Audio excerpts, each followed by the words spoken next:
बिस्मिल्लाहिर्रहमानिर्रहीम। Let's start our class. आज हमारा टॉपिक है the Wien bridge oscillator. The Wien bridge oscillator is used to measure the unknown capacitance and to measure the resonant frequency of the bridge circuit. ठीक है, तो यानी Wien bridge oscillator जो है ये किसके लिए इस्तेमाल होता है? To measure the unknown capacitance. यानी आप देखेंगे कि हम इसमें ये कैपेसिटेंस यानी कैपेसिटर यूज़ करेंगे, उसकी जो कैपेसिटेंस है उसको हम फाइंड करेंगे and to determine the resonant frequency, और जो रेजोनेंट फ्रीक्वेंसी है उसको भी हम फाइंड करेंगे। सही। सो ये इसका है सर्किट डायग्राम। ठीक है, तो ये उसमें ओपेम और ये उसके साथ पूरा bridge. It is the type of oscillator in which the technique of balanced bridge is used to measure the unknown capacitance as well as the frequency at which the bridge is balanced. अच्छा, ये किस principal पे काम करता है?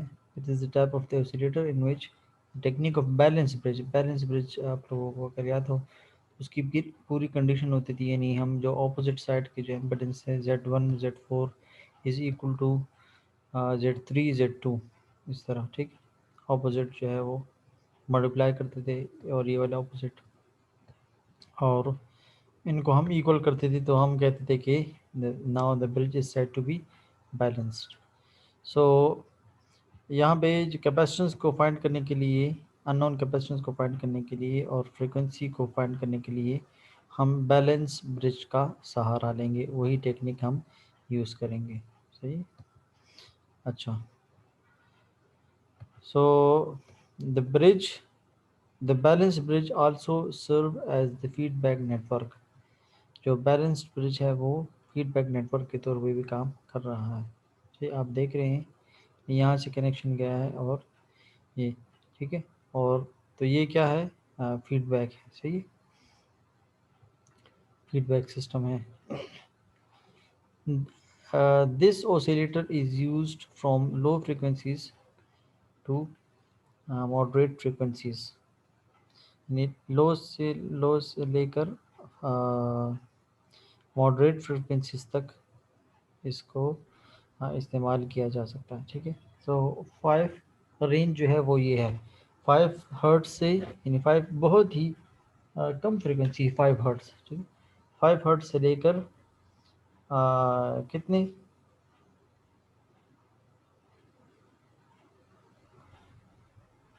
5 hertz से लेकर 5 kilo hertz तक। ठीक है, अच्छा, सो इस रेंज में हम इसको यूज़ कर सकते हैं। ओके,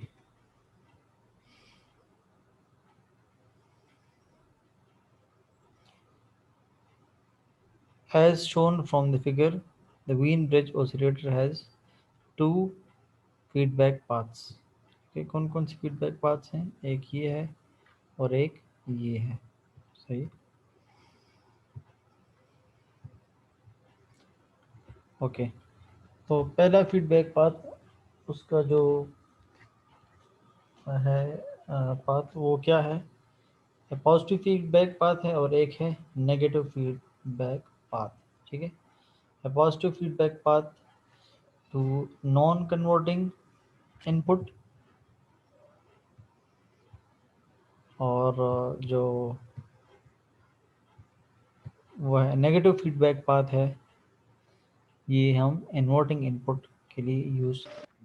सही, ये देखें ये वीन ब्रिज है। सही है, सो वीन ब्रिज अननोन कैपेसिटेंस के लिए यूज़ होता है और रेजोनेंट फ्रीक्वेंसी को फाइंड करने के लिए यूज़ होता है। सही, ये वीन ब्रिज का सर्किट डायग्राम है। तो इसमें एक जो है ये इन्वर्टिंग इनपुट है और ये नॉन इन्वर्टिंग इनपुट है। ये नेगेटिव के साथ कनेक्ट करें तो ये इन्वर्टिंग है और पॉजिटिव के साथ कनेक्ट करें तो ये नॉन इन्वर्टिंग है। सो इनमें अगर आप अच्छा, सो ये पॉजिटिव फीडबैक पाथ और एक नेगेटिव फीडबैक पाथ। तो पॉजिटिव फीडबैक पाथ कौन सा होगा? जो नॉन इन्वर्टिंग के साथ होगा। ठीक है, ये देखिए यहाँ पे ये है। अच्छा, ये वाला जो एक ये फीडबैक पाथ है और एक ये फीडबैक पाथ है, सही। तो जो इन्वर्टिंग इनपुट के साथ लगा हुआ ये नेगेटिव फीडबैक पाथ है, ये नेगेटिव के साथ जो लगा हुआ, और जो पॉजिटिव के साथ कनेक्ट है that is positive feedback path, सही। अच्छा, ये है कौन सा bridge? Sorry, Wien bridge oscillator. ठीक है, Wien bridge oscillator unknown capacitance और रेजोनेंट फ्रीक्वेंसी को फाइंड करने के लिए इस्तेमाल होता है, सही। ये देखें इसमें C1 भी है, C2 भी है, तो इन कैपेसिटेंस को हम फाइंड करेंगे। अच्छा, ये जो ब्रिज है ये बैलेंस, ये सॉरी ये ऑसिलेटर जो है ये बैलेंस ब्रिज के प्रिंसिपल पे काम करता है। अगर आप लोगों को याद हो तो Z1 Z4 is equal to, instrumentation में पढ़ा होगा, Z3 to Z3 Z2। Z2, सही। यानी ऑपोजिट जो होते हैं, यानी this multiply by this is equal to this multiply by this. ठीक है, तो इनको करने के लिए तो ये बैलेंस ब्रिज का तरीका है। इसके ज़रिए, इसके थ्रू हम क्या करते हैं, हम अननोन कैपेसिटेंस को फाइंड करते हैं और रेजोनेंस फ्रीक्वेंसी को फाइंड करते हैं, और ये हम करेंगे भी। ठीक है, इसमें हम फीडबैक नेटवर्क यूज़ करते हैं। तो इस सर्किट में अगर आप देखें तो दो फीडबैक पाथ्स हैं, ठीक? एक ये वाला, ठीक है, ये देखिए फीडबैक हुआ है, और एक ये वाला। सो जो नेगेटिव टर्मिनल के साथ कनेक्ट है, नेगेटिव पेन के साथ कनेक्ट है, उसको हम कहते हैं नेगेटिव फीडबैक पाथ, और जो पॉजिटिव के साथ कनेक्ट है उसको हम कहते हैं पॉजिटिव फीडबैक पाथ, सही। ये कितने रेंज के लिए इस्तेमाल होता है? 5 हर्ट्ज से लेकर 1 मेगा हर्ट्ज तक, इतने बड़े रेंज के लिए ये इस्तेमाल हो सकता है, सही। 5 बहुत ही लो फ्रीक्वेंसी है, लो से लो फ्रीक्वेंसी को भी करता है, और ये इसको मॉडरेट फ्रीक्वेंसी इन्होंने कहा है, क्योंकि इससे भी हाई फ्रीक्वेंसीज पर मौजूद हैं। तो ये मॉडरेट फ्रीक्वेंसी, लो फ्रीक्वेंसी से मॉडरेट फ्रीक्वेंसीज तक ये जो है इसको हम ये ऑपरेट कर सकते हैं इस रेंज में। अच्छा, अब a positive feedback path to non-inverting input, it is used to produce the oscillations। ये oscillation को इन जो cycles हैं इनको प्रोड्यूस करता है, ठीक है। a negative feedback path to inverting input, inverting जो नेगेटिव जो ओपेम है, ठीक है, इसके दो पिन्स होती हैं, एक नेगेटिव और एक पॉजिटिव। जो नेगेटिव होते हैं इसको इन्वर्टिंग इनपुट कहते हैं, और जो पॉजिटिव है इसको नॉन इन्वर्टिंग इनपुट कहते हैं, ठीक। तो इसी हिसाब से इन्होंने फीडबैक पाथ्स भी दिए हैं, सही। तो हम पहले पॉजिटिव फीडबैक पाथ को पढ़ते हैं, फिर उसके बाद हम नेगेटिव फीडबैक पाथ को पढ़ते हैं। यानी जो कनेक्ट हुआ है, देखिए ये वाला, इसमें कौन कौन से रेजिस्टेंसेस और कौन कौन से पाथ्स आती हैं, तो वो सारा हम अभी वन बाय वन पढ़ते हैं। तो let's start with the positive feedback. The positive feedback of the circuit consists of C1, C2, R1 and R2। अच्छा, C1, C2, R1, R2, ये देखें, ये पॉजिटिव फीडबैक पाथ है। तो इसके साथ एसोसिएटेड C1, C2 और R1, R2, ये देखें ना, ये वाले, और ये जो दोनों हैं R3, R4, now these two are connected with the negative feedback path, सही। Okay, so R1 and C1 forms a low pass filter which allow only low frequencies to pass through them. R2 is parallel with CT forms a high pass filter। अच्छा, ये अगर आप लोगों को याद हो, circuits में पढ़ा होगा या आप लोगों ने किसी न किसी सब्जेक्ट में पढ़ा होगा, RC फिल्टर्स, ठीक है। एक RL फिल्टर्स होती हैं और एक RC फिल्टर्स होती हैं। R और C से भी फिल्टर्स बन सकते हैं कम्बिनेशन से, और R और L से भी की कम्बिनेशन से भी सर्किट बन सकते हैं। ठीक है, तो अगर हम सी को एज आउटपुट लें और आर को यहाँ पे रखें तो ये एक और किस्म का फ़िल्टर बन जाता है, और अगर हम सी को यहाँ पे रखें और आर से आउटपुट लें तो ये एक और किस्म का फ़िल्टर बन जाता है। तो यानी आउटपुट आप कौन से एलिमेंट से लेते हैं इस पे भी डिपेंड करता है। सही है। सो तो इनमें से एक हाई पास होगा और दूसरा लो पास फिल्टर होगा। जो हाई पास फिल्टर है उसका ग्राफ इस तरह बनता है। ठीक है, कोई बना सकता है हाई पास फिल्टर का ग्राफ? ये देखें इस तरह होगा। ठीक है, और सर वो ऊपर जाकर वो स्ट्रेट हो जाएगा। लो पास वाला यूं होगा। अच्छा, अभी मैं आपको नीचे समझाता की हूँ तरफ कि चला जाएगा। हाँ ये इसमें क्या होता है। ये असल में है फ्रीक्वेंसीज। ठीक है, एक्स एक्सिस पे है, क्या है, फ्रीक्वेंसीज है। तो जो ये ज़ीरो है, ठीक है, तो स्टार्ट वाले जो वैल्यूज़ होंगी ये लो होंगी या हाई होंगी? स्टार्ट वाली सर ये वैल्यूज लो होंगी हमारे पास। लो होती है ना। देखिए 0 1 2 3, ठीक है, ये लो हैं। और फिर उसके बाद ये देखिए 50 और 60 और 100 इस तरह आ जाते हैं। ठीक है, तो इस साइड वाली वैल्यूज जो हैं वो हाई होती हैं, इस साइड वाली वैल्यूज लो होती हैं। सही। तो जब लो फ्रिक्वेंसीज आ रही हैं तो हमारा आउटपुट क्या आ रहा है? ज़ीरो आ रहा है, हमें कोई आउटपुट नहीं मिल रहा। यानी क्या मतलब है कि लो फ्रिक्वेंसीज को ये क्या कर रहा है? ब्लॉक कर रहा है। लो फ्रिक्वेंसीज को ये क्या कर रहा है? ब्लॉक कर रहा है। और यहाँ पे ये है हाई हाई फ्रिक्वेंसीज। तो हाई फ्रिक्वेंसीज के लिए ये आउटपुट दे रहा है। तो आउटपुट दे रहा है तो इट मीन्स कि हाई फ्रिक्वेंसीज को क्या कर रही हैं? पास कर रही हैं। तो इसलिए ये कौन सा फ़िल्टर हुआ? हाई पास हुआ या लो पास फ़िल्टर हुआ? ये वाला, हाई पास फिल्टर हो गया। ये हाई पास फ़िल्टर हुआ। सही है। इसी तरह अगर हम इसको देखें तो ये देखिए लो फ्रिक्वेंसीज हैं, इस पे हमें आउटपुट मिल रहा है, और जब हाई फ्रिक्वेंसीज की बारी आ रही है तो ये उसको कलेक्ट नहीं कर रहा। तो इट मीन्स कि ये कौन सा फ़िल्टर हुआ? लो पास फिल्टर। ये लो पास फ़िल्टर हो गया। लो सही। Pass filter. हाँ, ये लो पास फ़िल्टर हो गया। सही। ओके, सो ये हाई पास फिल्टर और ये लो पास फिल्टर। अच्छा, तो इनमें देखें ये जो है ये एक किस्म का फ़िल्टर बना रहा है और ये दोनों दूसरे किस्म का फ़िल्टर बना रहे हैं। ठीक है, तो ये वाला लो पास फिल्टर है। ठीक है, अभी हमने पढ़ा ना लो पास R1 और C1 क्या बना रहे हैं? दे R1, अच्छा R1 and C1 forms a low pass filter. सही है। सो ये दोनों लो पास फिल्टर बना रहे हैं, लो पास। और ये जो दोनों हैं ये वाले ये हाई पास फिल्टर बना रहे हैं। ठीक है,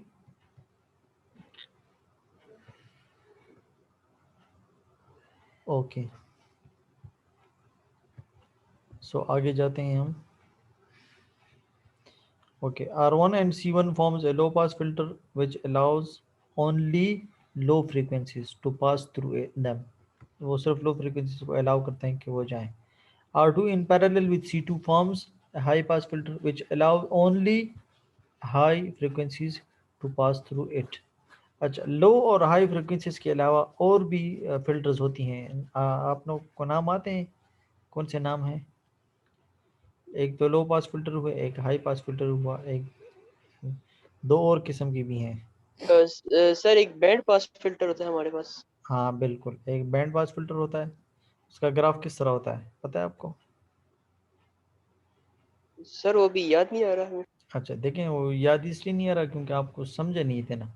अभी आप कहेंगे कि लो पास और हाई पास तो याद नहीं है, बस इसको याद करने की ज़रूरत नहीं है। बस लो वाले ब्लॉक होते हैं और हाई वाले पास हो रहे हैं तो इट मीन्स कि ये हाई पास है। और अगर लो वाले पास हो रहे हैं और हाई को ब्लॉक कर रहा है तो बस मतलब है कि ये कौन सा है? लो पास। बैंड पास नाम से जाहिर है। ठीक है, बैंड पास ये एक बैंड को पास करता है। बैंड क्या है? फ्रीक्वेंसी रेंज को कहते हैं। बैंडविड्थ जिस तरह आप कहते हैं, आप तो कम्युनिकेशन के स्टूडेंट्स हैं, आपको पता है। बैंड विड्थ, ठीक है, band width range of frequencies. का विड्थ, ठीक है। तो जितने ज़्यादा रेंज होता है तो हम उसका कहते हैं कि उसका बैंडविड्थ ज़्यादा है। तो ये एक बैंड को पास कर रहा है, तो यानी इसको भी ब्लॉक कर रहा है, ठीक है, और इसको भी ब्लॉक कर रहा है। तो इस साइड को भी ब्लॉक कर रहा है और इस साइड को भी ब्लॉक कर रहा है। एक ख़ास बैंड को क्या कर रहा है, पास कर रहा है। समझ आ रही कि नहीं? तो ये जो है, यानी फॉर एग्जांपल ये F1 है और ये F2 है। तो F2 माइनस F1 इसको जो है पास कर रहा है, और बाकी लो को भी ब्लॉक कर रहा है और हाई को भी ब्लॉक कर रहा है।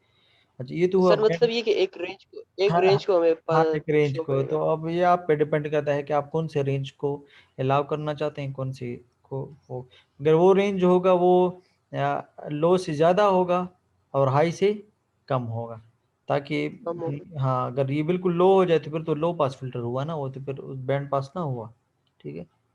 तो ये, और एक दूसरा, एक फोर्थ किस्म का भी है, याद है किसी को? एक है बैंड स्टॉप फिल्टर।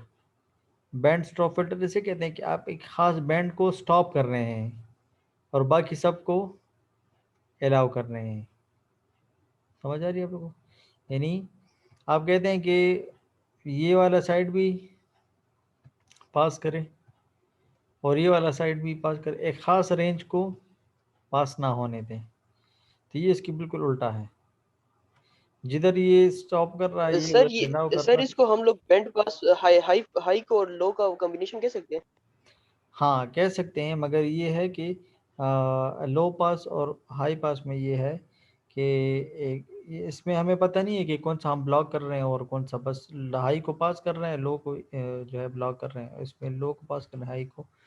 तो इसमें एक ख़ास बैंड को इसमें स्टॉप करने को तरजीह दी है कि इस रेंज को ना अलाउ करें, बाकी ये जिधर तक जा रहा है और ये जिधर तक जा रहा है, ठीक है, बस इसको वो करें।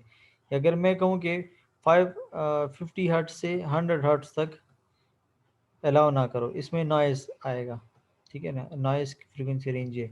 बाकी इससे इस साइड पे, इस साइड पे जितने भी है वो सारे अलाउ करते हैं। तो ये इसमें स्टॉप करने को प्रायोरिटी दी गई है, तो इसलिए इसको हम कम्बिनेशन ऑफ हाई और लो नहीं कहेंगे, बल्कि इसको हम क्या कहेंगे, बैंड स्टॉप फिल्टर, ठीक है। तो ये दूसरे एक दूसरे के ऑपोजिट हैं, लो पास और हाई पास, और बैंड पास और बैंड स्टॉप एक दूसरे के ऑपोजिट है। क्लियर हो रहा है आप लोगों को? अच्छा, सो C1 और C2, सर क्लियर हो गया। R1 और C1 ये लो पास फिल्टर बना रहे हैं, और C1 और C2, सॉरी R2 और C2 ये हाई पास फिल्टर बना रहे हैं। ओके, आगे जाते हैं। The combination of two filters make a band pass filter, ठीक है ना। तो लो पास और हाई पास की कम्बिनेशन जो है वो एक बैंड पास फिल्टर। तो अभी बैंड पास फिल्टर आपको क्लियर हो गया कि ये किसे कहते हैं, ठीक है। Therefore the circuit will operate at the resonant frequency of the band pass filter. यानी बैंड पास फिल्टर की जो फ्रीक्वेंसी होगी, तो उस सर्किट की रेजोनेंस फ्रीक्वेंसी भी वही ही होगी। अच्छा, अब ये देखें, ये कर्व यहाँ पे बना हुआ है, तो अब आप आसानी से समझ सकते हैं कि ये कौन सा फिल्टर है, ठीक है। ये लो पास है, लो पास लो फिल्टर को सर। पास कर रहा है, ठीक है ना। देखिए, हाई को ब्लॉक कर रहा है, और ये वाला जो है ये लो को ब्लॉक कर रहा है और हाई को पास कर रहा है, ठीक है। तो ये जिधर मिल रहे हैं इसको कट ऑफ फ्रीक्वेंसी कहते हैं, सही, कट ऑफ फ्रीक्वेंसी। सो ये इन दोनों की कम्बिनेशन से बनेगा, ठीक है। कट ऑफ फ्रीक्वेंसी दोनों की एक जगह पे होगी, सही, लो की और हाई की भी। If R1 is equal to R2 and C1 is equal to C2, then both filters will have same cutoff frequencies. अच्छा, अगर R1 और R2 बराबर हैं और C1 और C2 बराबर हैं, तो दोनों की कट ऑफ, असल में कट ऑफ फ्रीक्वेंसी जो है लो पास के लिए, देखें, ये जिधर जो है ये बिल्कुल 50% से भी कम तक रह जाते, तो उसको हम कट ऑफ फ्रीक्वेंसी पेयर कहते हैं, ठीक है। ये होते हुए भी इसको हम कंसिडर नहीं करते, सही। और हाई पास में भी इस तरह होता है, एक ख़ास रेंज होता है जिधर ये चढ़ाई सी, इसको हम यानी अगर 50% से कम हमें आउटपुट मिल रहा है तो उसको हम कलेक्ट नहीं करते, सही। तो ये हम काउंट नहीं करते। अगर इसका आर और सी, हाँ, लो पास का, और इसका आर और सी क्योंकि आरसी फिल्टर्स हैं ना ये। अगर ये दोनों बराबर हैं तो दोनों का जो कट ऑफ लाइन है वो एक जैसा आएगा। हाँ, ग्राफ दोनों के अलग अलग होंगे, इसका इस तरह ग्राफ होगा, इसका इस तरह ग्राफ, मगर जो कट ऑफ फ्रीक्वेंसी का जो लाइन है वो दोनों का एक ही जैसा आएगा अगर आर और सी दोनों के बराबर हों। तो यहाँ पे इन्होंने ये केस लिया है, ठीक है। Then both filters will have same cutoff frequency. A band pass filter doesn't introduce a phase shift when oscillated at its resonant frequency. ये कोई फेस शिफ्ट नहीं करता, ठीक है, अगर ये रेजोनेंस फ्रीक्वेंसी पे ओसिलेट कर रहा हो, सही, यानी इसकी जो ओसिलेशन है, ठीक है, अगर ये रेजोनेंस फ्रीक्वेंसी पे ओसिलेट कर रहा है, ठीक है, तो फिर रेजोनेंस फ्रीक्वेंसी आपको पता है F C is equal to resonance circuit के लिए 1/2 pi L C under root, ठीक है। तो अब इसमें तो एल नहीं है, तो हम इसके लिए अलग तरीके से रेजोनेंस फ्रीक्वेंसी फाइंड करेंगे, सही। अच्छा, ये जो है यानी अब ये तो हुआ पॉजिटिव फीडबैक में कौन कौन से रेजिस्टर्स इन्वॉल्व थे, R1, R2 और C1 और C2। अब नेगेटिव फीडबैक में कौन कौन से इन्वॉल्व हैं वो हम पढ़ते हैं। The negative feedback of the circuit consist of R3 and R4। ये देखिए, ये R3 और R4 ये नेगेटिव फीडबैक पाथ के साथ कनेक्ट हैं, तो ये उधर इन्वॉल्व हैं, सही। The negative feedback of the circuit consists of the R3 and R4 which form a voltage divider to the inverting input, ठीक है, वोल्टेज डिवाइड हो रहा है उधर और इन्वर्टेड इनपुट के साथ कनेक्ट है। At the frequency of oscillation, the feedback factor beta reaches to a minimum value of 1/3 and the phase angle reaches to 0, ठीक है। ये भी हम इसको प्रूव करेंगे भी। ये कह रहे हैं कि at the frequency of oscillation, जब ऑसिलेटर रेजोनेंस फ्रीक्वेंसी पे ऑसिलेट करता है, ठीक है, तो जो बीटा की वैल्यू है ये 1/3 तक कम हो जाती है, ठीक है, ये 1/3 तक रिड्यूस हो जाती है, और जो फेज एंगल है ये 0 तक पहुंच जाता है। तो इन बीटा की वैल्यू को, इन दोनों को अभी हम प्रूफ करेंगे भी, ठीक है। हम देखेंगे कि बीटा की वैल्यू जो है वो 1/3 आएगी।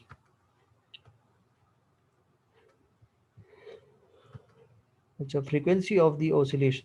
In order to determine the frequency of oscillation, consider the condition for the balanced bridge. Balance मैंने अभी आपको बताया था ना, okay? Z1 Z4 is equal to Z2 Z3, सही।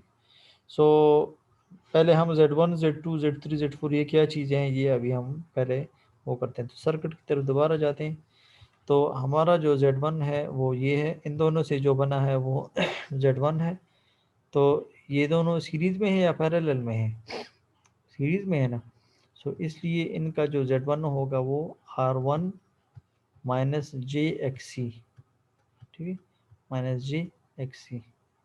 और Z2 जो है इन दोनों से बना है, तो ये तो पैरेलल में है, ठीक है। तो ये क्या होगा, R2 into minus J X C multiply होगा, पहले ये मल्टीप्लाई है, ठीक है, divided by R2 minus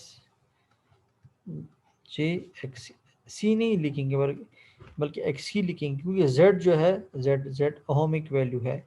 Z में सी इज नॉट जेड, ठीक है, सी इज नॉट जेड बल्कि एक्स सी इज जेड, ठीक है। जो कैपेसिटिव रिएक्टेंस है वो जेड के बराबर है, सही। सो ये, तो हम सी की बजाय उसका जो है एक्स सी वैल्यू लिखेंगे, इसकी भी एक्स सी वैल्यू लिखेंगे, ठीक है। तो ये Z1 हुआ, ये Z2 हुआ, Z3 जो है वो R3 के बराबर है और Z4 सिंपल है वो R4 के बराबर है, सही। अब दोबारा उसी बैलेंस वर्ज के फार्मूले की तरफ जाते हैं। ये देखें Z1 is equal to R1 minus J X C, Z2 is equal to, ये देखें दोनों का पैरेलल है, तो अगर आप लोगों को याद हो, ठीक है ना, Z1 Z B divide by ZA plus ZC, या R1 R2 divide by R1 plus R2, पहले मल्टीप्लाई करते थे फिर डिवाइड करते थे, ये वो, ठीक है, पैरेलल का फार्मूला, दो में पैरेलल का फार्मूला इस तरह है। R3 is equal to Z3 is equal to R3 है, Z4 R4 for the balance बेच का फार्मूला ले लें, Z1 divide by Z2 is equal to Z3 divide by Z4, और दोनों का क्रॉस मल्टीप्लिकेशन ले लें, Z1 Z4 is equal to Z2 Z3, ठीक है। पुटिंग द वैल्यूज पुट करें। Z1 की वैल्यू ये है, ये रही Z1 की वैल्यू, ये रही Z4 की वैल्यू, सही। इसी तरह ये रही Z2 की वैल्यू और ये रही Z3 की वैल्यू, सही। दोनों को मल्टीप्लाई किया, R4 को दोनों के साथ मल्टीप्लाई किया तो R4 यहाँ पे भी आया और R4 यहाँ पे भी आया। इस तरह R3 को, ठीक है, मल्टीप्लाई करें तो R2 R3। अच्छा, इसको भी इधर उधर मल्टीप्लाई कर लें, ठीक है ना, इधर इसको भी इधर ही मल्टीप्लाई कर लें ताकि ये डिनोमिनेटर से वैल्यू चली जाए, यहाँ पे आ जाए। तो चूंकि ये यहाँ पे डिवाइड में है तो दूसरे इक्वल टू के दूसरी साइड पे जाएगा तो मल्टीप्लाई पे हो जाएगा, ठीक है। तो ये असल में ये वाला आ गया है, ठीक है, इधर मल्टीप्लाई हुआ इज इक्वल टू ये अपनी जगह पे -j R2 R3 और x, ठीक है, x C2, सही।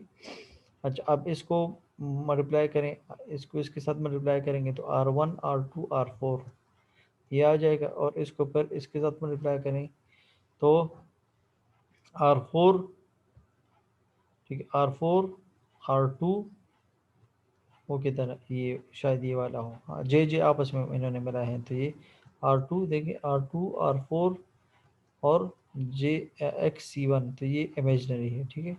इसको फिर इसके साथ मल्टीप्लाई किया है तो ये रियल, चूँकि जे जे जब जे और जे टर्म आपस में मल्टीप्लाई होते हैं तो इसे रियल टर्म बन जाता है, क्योंकि जे इंटू जे जे स्क्वेयर और जे स्क्वेयर किसके बराबर है, -1 के। तो इसलिए जब इन दोनों को मल्टीप्लाई करेंगे तो माइनस ये वन के बराबर। हाँ, तो ये रियल आता है।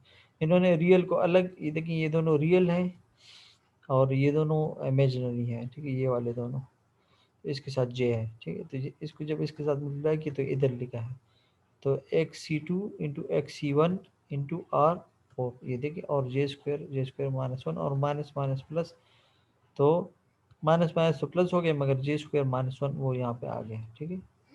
अच्छा, अब इसको इसके साथ मल्टीप्लाई किया तो ये इससे इमेजिनरी टर्म बनेगा R1 R4, ये देखिए R1 R4 और XC2 इज इक्वल टू ये अपनी जगह पे, सही। अगर आप लोगों को याद हो तो लास्ट क्लास में हमने किया था कंपैरिजन, रियल का रियल के साथ कंपैरिजन किया था और इमेजिनरी का इमेजिनरी के साथ कंपैरिजन किया था, ठीक है। तो यहाँ पे भी वही हम करेंगे, कंपेयरिंग द रियल पार्ट्स, ठीक है। सो ये वाले इस साइड के रियल पार्ट्स ये हैं, रियल वो होता है जिसमें जे नहीं होता, बस वो रियल होता है, सही। तो अगर आप देखें तो राइट साइड पे कोई भी रियल टर्म नहीं है, राइट साइड पे देखिए -j R2 R3 XC2, ये तो ये सारा का सारा क्या है, इमेजिनरी टर्म, रियल टर्म कोई भी नहीं है। तो इस T is equal to right side पे 0 और लेफ्ट साइड पे दो दो रियल टर्म्स। अच्छा, अब इसको इधर ले आए तो ये माइनस है, ये प्लस हो जाएगा R1 R2 R4 is equal to R4 XC1 XC2, ठीक है। ये क्या इसमें कैंसिल होगा, R4 इसमें कैंसिल होगा, R4 इस साइड पे भी है, R4 इस साइड पे भी है, ये दोनों कैंसिल हो गए। ये आ गया जी। इसको ओमेगा के फॉर्म में कन्वर्ट करें, 1/ओमेगा C1, क्योंकि XC जो है 1/2πfc के बराबर है, तो 2πf ओमेगा के बराबर है, तो 1/ओमेगा C1 1/ओमेगा C2, इन दोनों को मल्टीप्लाई करें तो ओमेगा स्क्वेयर आएगा। इसको इधर ले जाएं, ओमेगा स्क्वेयर को, R1 R2 को नीचे ले आए तो R1 R2 C1 C2 is equal to omega square. तो ओमेगा आपको पता है 2πf के बराबर है, तो ओमेगा स्क्वेयर 4π² f² के बराबर होगा। अच्छा, फिर इसके बाद 1/R1 R2 C1 C2, समझ आ रही है कि नहीं आप लोगों को, आसान है, ठीक जी है। सर, समझ आ रही है इसकी। हाँ, आसान है, ठीक है। जी सर, आसान सिंपल तो मैथमेटिक्स मेथड। हाँ, सिंपल वो है, ठीक है। अब f² है, ठीक है, और 4π² इसको इधर ले आए, ठीक, इसके साथ, तो 1/4π²। हाँ, असल में अब आपको याद हो तो हमने दो वो किए थे, एक अननोन कैपेसिटेंस और रेजोनेंस फ्रीक्वेंसी, ठीक है। तो ये अब इसके लिए जो रेजोनेंस फ्रीक्वेंसी वो 1/2π LC अंडर रूट वाली नहीं होगी, ठीक है, क्योंकि ये ट्यून सर्किट नहीं है, ये ब्रिज सर्किट है। तो इसमें फ्रीक्वेंसी देखिए ये, तो इसमें स्क्वायर रूट इस साइड पे भी स्क्वायर रूट, इस साइड पे भी स्क्वायर रूट, तो f इज इक्वल टू 1/2 पाई इन दोनों पे इसको रूट अप्लाई किया तो ये आया, और इन दोनों पे अप्लाई किया तो R1 R2 C1 C2। सही। अच्छा, अब इमेजिनरी वैल्यूज़ जो रह गई थी, अब हम इमेजिनरी वैल्यूज़ को, तो इमेजिनरी वैल्यूज़ इस साइड पे भी है, इस साइड पे भी है, ठीक है।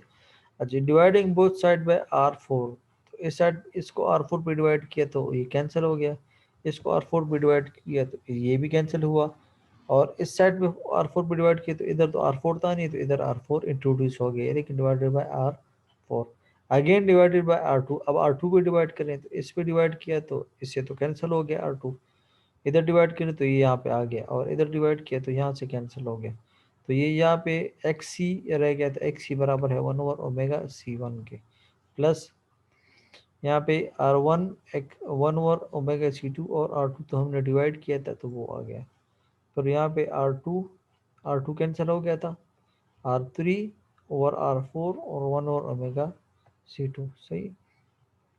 अच्छा, multiplying both side by C2 से मल्टीप्लाई करें तो इधर मल्टीप्लाई किया,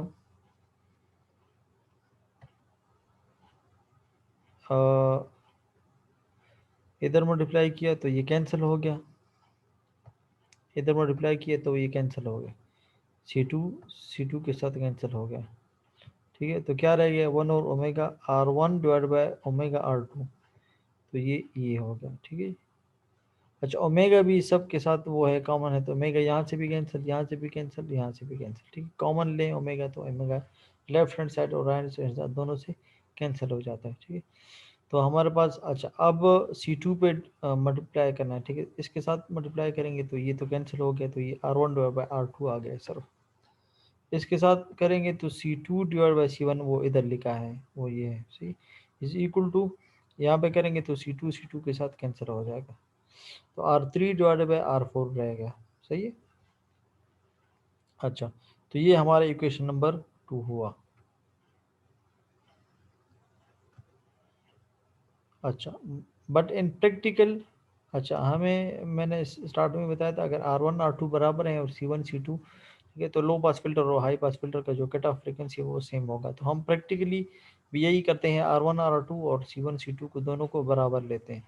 तो दोनों को जब बराबर लिया तो देखिए ये पिछला जो इक्वेशन था वो किस तरफ बन जाएगा, R1 और R2 तो इक्वल है होंगे, तो जब इक्वल होंगे तो यहाँ पे क्या आ गया, 1 आ जाएगा।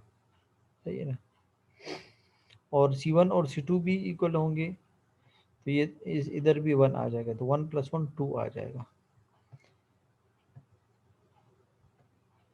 ठीक है ना। देखिए R1 और R1, R और R, C तो यहाँ से भी कैंसिल, तो 1, यहाँ से भी कैंसिल, तो 1 is equal to R3 divide by R4, तो 2 इज इक्वल टू R3/R4।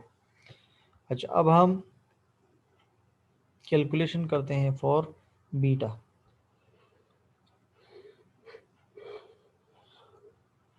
अच्छा, तो बीटा के लिए फीडबैक नेटवर्क लेना होगा, क्योंकि बीटा तो आपको पता है फीडबैक नेटवर्क का ही वो है, वो रेशो बनता है, ठीक है, VF और V0। तो जब फीडबैक नहीं होगा तो फिर ये रेशो नहीं बनेगा, तो V फीडबैक और V0, ठीक है, यानी V आउटपुट। तो ये वाला साइड जो है ये V0 है, और ये वाला साइड VF है। सही है। इन दोनों का रेशो जो है वो बीटा है, ये हम मिड टर्म में भी पढ़ चुके हैं। सही। अच्छा, जो V0 है, सही है, ये जो करंट आ रहा है, सही है, इसमें भी जा रहा है I करंट, ठीक है। सो I इंटू R1, यानी इसका वोल्टेज ये होगा I इंटू R1, और इसका वोल्टेज क्या होगा, I इंटू JXC। सही।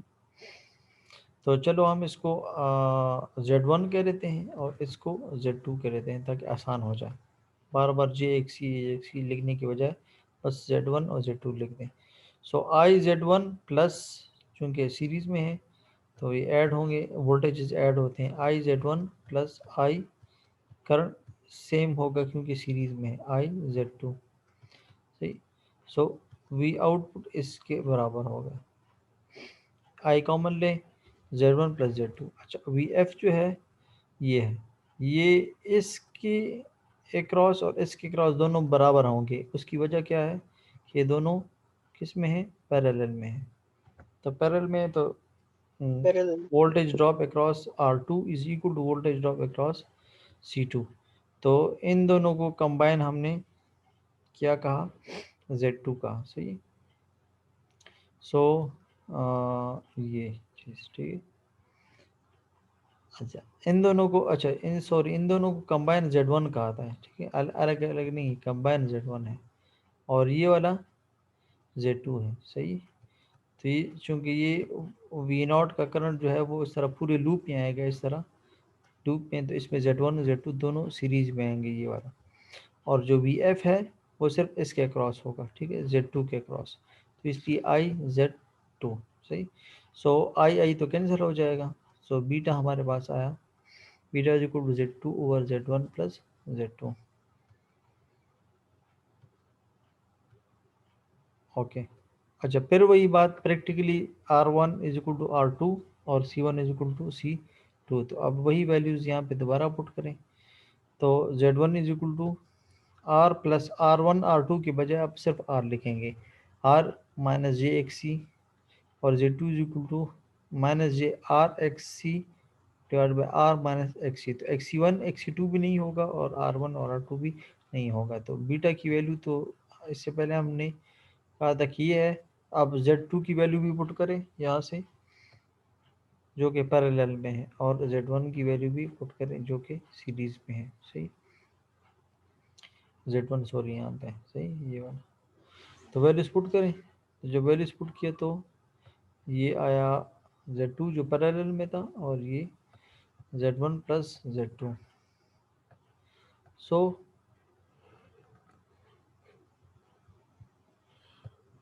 ये देखिए, एलसीएम ले लें, ठीक है, एलसीएम ले लें, ये वाला इसके साथ कैंसिल हो जाएगा, ये जब एलसीएम लेंगे तो ये इसके साथ कैंसिल हो जाएगा, ठीक है, हमारे पास ये आ जाएगा, ये स्क्वेयर वेयर वो सारा कुछ, ठीक है।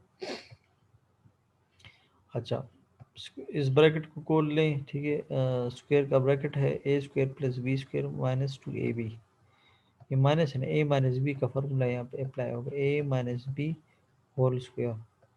सो A square plus B square minus 2ab, तो ए स्क्वेयर और प्लस बी स्क्वेयर, ये असल में जे स्क्वेयर की वजह से माइनस आया है, ठीक, वरना यहाँ पे प्लस आता, ठीक है। तो A square plus B square minus 2ab, और ये वाला अपनी जगह पे, सही।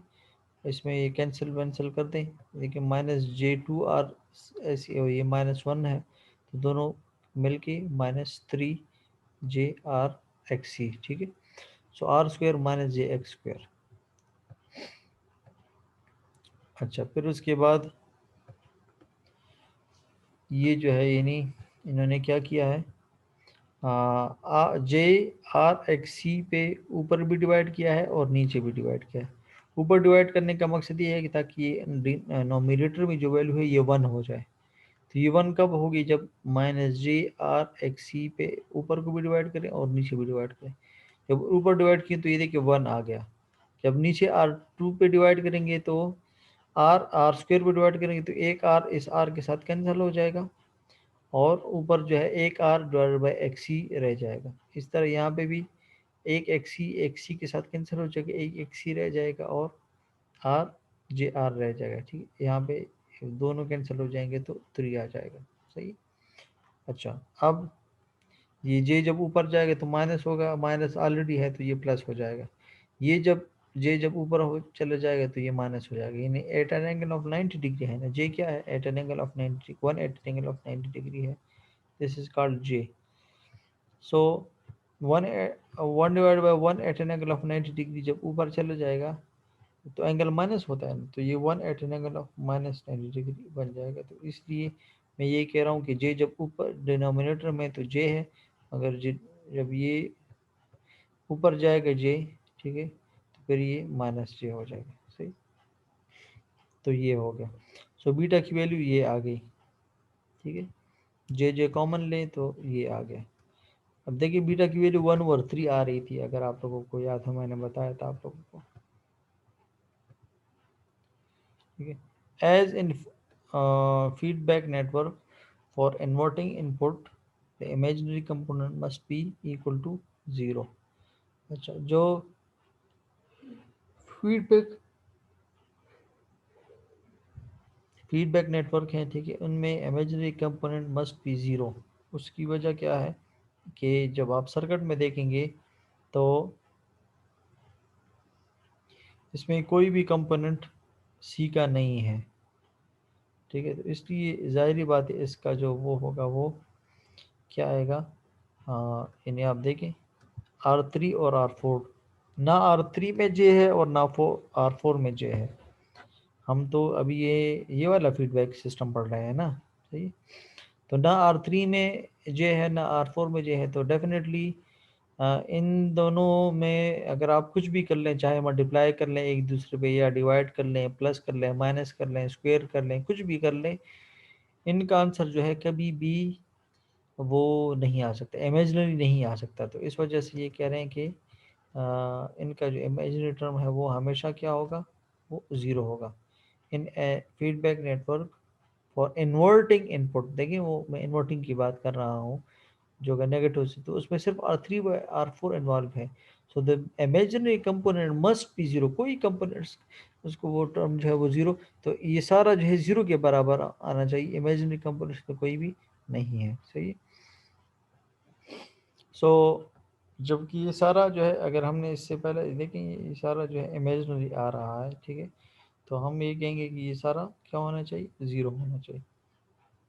अब इसको इधर ले आए तो R over X C is equal to X C, और आर क्रॉस मल्टीप्लिकेशन कर लें, R square is equal to X C square, square root दोनों साइड पे अप्लाई कर लें तो R is equal to X C होगा। अच्छा, बीटा की वैल्यू जो है वो अब बीटा की वैल्यू जो है 1/j इंटू ज़ीरो प्लस 3, ये देखें अब इससे क्या आया जी, इससे आ गया, तो इससे ये ज़ीरो के बराबर, क्यों, ये देखें ना यहाँ पे R over X C minus X C over R is equal to zero, ये दोनों ज़ीरो के बराबर, तो ये देखिए ये वाला टर्म जो है ये ज़ीरो होना चाहिए। मैंने अभी इसका रीज़न आप लोगों को बताया कि जो इन्वर्टिंग इनपुट का के साथ कंपोनेंट्स हैं वो सिर्फ R3 और R4 हैं, जिसमें इमेजिनरी टर्म कोई भी नहीं है, ज़ीरो है, तो इस वजह से ये देखें beta is equal to 1/j into zero, ठीक है, इमेजिनरी टर्म कोई नहीं होना चाहिए, ज़ीरो प्लस 3, तो ये तो ज़ीरो हो गया और ये आ गया 1/3, ठीक है। तो इस जो वीन ब्रिज ऑसिलेटर था, इसकी हमने रेजोनेंट फ्रिक्वेंसी भी फाइंड की, इसका जो है यानी हमने क्या फाइंड किया, फेज शिफ्ट इसमें कोई नहीं है, और इसकी जो बीटा की वैल्यू है वो 1/3 आती है, सही है। तो इसमें अगर आप लोगों का कोई क्वेश्चन है तो आप लोग पूछ सकते हैं।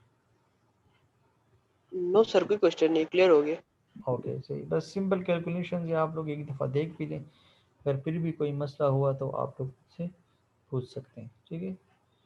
तो इस तरह कुछ 10 मिनट्स ब्रेक के बाद हम फिर दोबारा ऑनलाइन होंगे। ओके।